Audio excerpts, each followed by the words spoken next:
So hello everyone, I hope you all are doing really well. तो last lecture में पढ़ा था कि what are the consequences of the partition के बाद क्या उसका रिजल्ट आया, किस टाइप के कॉन्सिक्वेंसेज आए, कितने सारे लोगों को इफेक्ट किया उस चीज़ ने, राइट। वो हमने देखा था। अब हम क्या देखेंगे, इंटीग्रेशन ऑफ प्रिंसली स्टेट्स। आज का हमारा टॉपिक है इंटीग्रेशन ऑफ प्रिंसली स्टेट्स। तो let's get started without any further delay.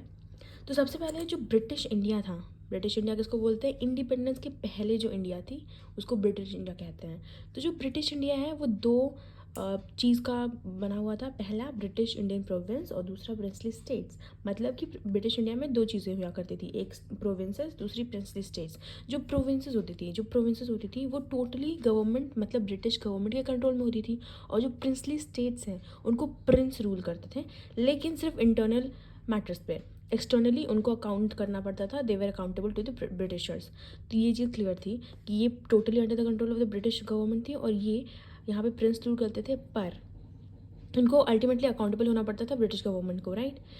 Now princely state covered 1/3 of the land area of the British Indian empire. तो बेसिकली जो ब्रिटिश इंडियन एम्पायर था उसका 1/3 area कौन कवर करता था, princely states cover करते थे। तो 1/3 जो एरिया होता था ब्रिटिश एम्पायर का वो प्रिंसली स्टेट्स से बना था, वहाँ पे प्रिंसेस रूल करते थे। I hope this is clear. इसका मतलब क्या है कि 1/4 Indians lived under princely rule. चार में से हर एक बंदा जो होगा वो प्रिंसली रूल के अंदर रूल किया जाता था उस टाइम पे। I hope this is clear. Now the next, the problem. अब प्रॉब्लम क्या आई, तो पहले ये चीज़ क्लियर कर लेते हैं कि जो प्रिंसली स्टेट्स उनका नंबर था 565। इतना ह्यूज अमाउंट में प्रिंसली स्टेट्स है उस टाइम पे था। तो ये चीज़ आप क्लियर रखिएगा।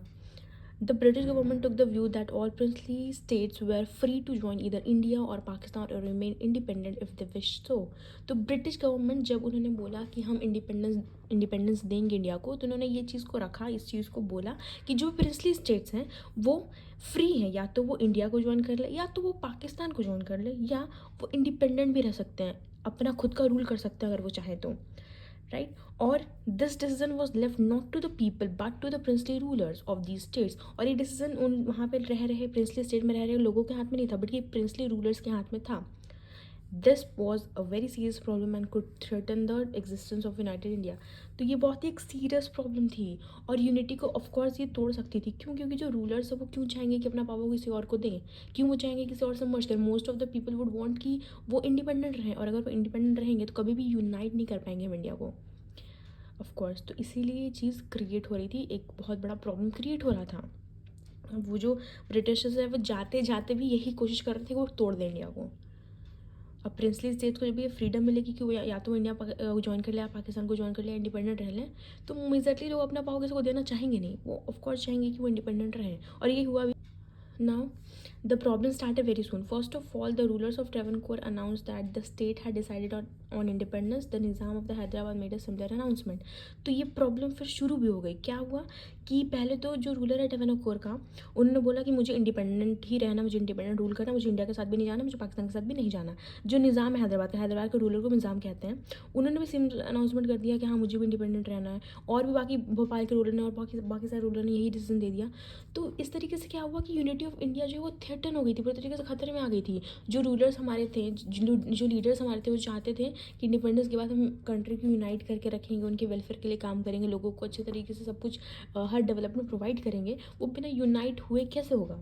अब हर एक थोड़ी थोड़ी जगह पे अगर हम नए नए कंट्रीज़ विजिट कर जाएंगे, अगर हर जो प्रिंसली स्टेट है वो अपने खुद की इंडिपेंडेंट स्टेट बना लेंगे, तो फिर हमें हर हर जगह पे जाने के लिए वीज़ाज़, पासपोर्ट की ज़रूरत पड़ेगी। एक ही जगह पे थोड़े से दूरी पे जाने के लिए हमें बहुत सारे प्रॉब्लम्स को देखना पड़ेगा। तो यूनिटी पूरी तरीके से खतरे में आ गई थी। जो हमारे रूलर चाहते थे कि हम डेमोक्रेटिक वे में अपने कंट्री को रूल करेंगे, वो चीज़ नहीं हो पाए, वो नहीं हो पाती अगर इस तरीके से हर कोई इंडिपेंडेंटली रूल करना चाहता तो ये प्रॉब्लम जो है वो शुरू हो गई थी। अब इस प्रॉब्लम को हमारे गवर्नमेंट ने किस तरीके से सॉल्व किया और कैसे आज का जो इंडिया है वो टोटली यूनाइटेड हो गया, वो हम देखेंगे नेक्स्ट लेक्चर में। सो अभी के लिए thank you so much for watching, keep learning, keep supporting, and I will keep making videos for you. Thank you.